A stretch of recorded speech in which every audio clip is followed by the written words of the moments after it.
With the Senate split nearly evenly between Republicans and Democrats, Brett Kavanaugh's confirmation to the Supreme Court will probably come down to the two GOP women who have emerged as the chamber's swing votes, Lisa Murkowski of Alaska and Susan Collins of Maine.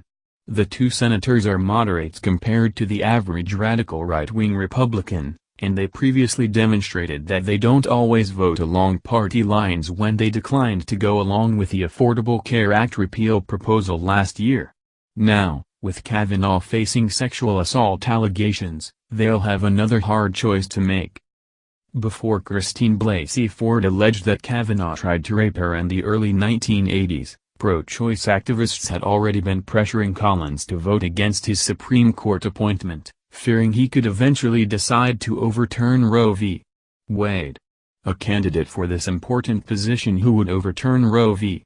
Wade would not be acceptable to me, because that would indicate an activist agenda that I don't want to see a judge have, Collins said after Anthony Kennedy announced his retirement in July.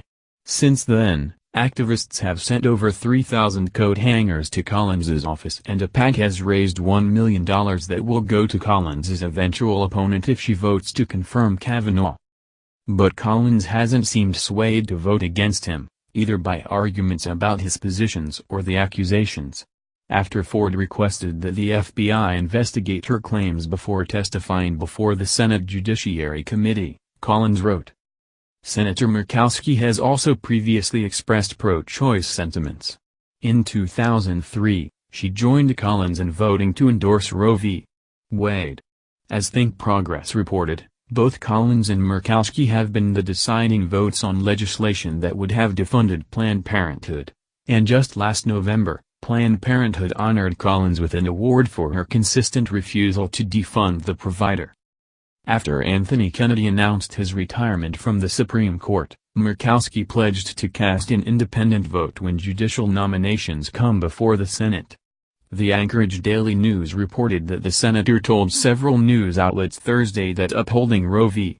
Wade, the 1973 decision legalizing abortion nationally, is at the forefront of her mind in her decision about a Supreme Court justice, but it's not the only factor in her decision. I am someone who takes seriously allegations of sexual assault, Senator Murkowski said of the Kavanaugh allegation on Monday. I don't know if there's any there but it's my job along with 99 other members to determine if there is. Obviously, if Judge Kavanaugh has lied about what happened, that would be disqualifying. It makes sense that liberals would want Murkowski and Collins to save them from a majority conservative Supreme Court. They basically don't have anyone else to look to. But it says a lot about the current moment that we're finding ourselves looking to these two women to save our country from the misogyny of the men in charge. If Susan Collins and Lisa Murkowski don't publicly oppose Kavanaugh, their legacy will be putting someone into the Supreme Court as the deciding vote who is hostile to women on all levels, Progressive Change Campaign Committee co-founder Stephanie Taylor told The Hill.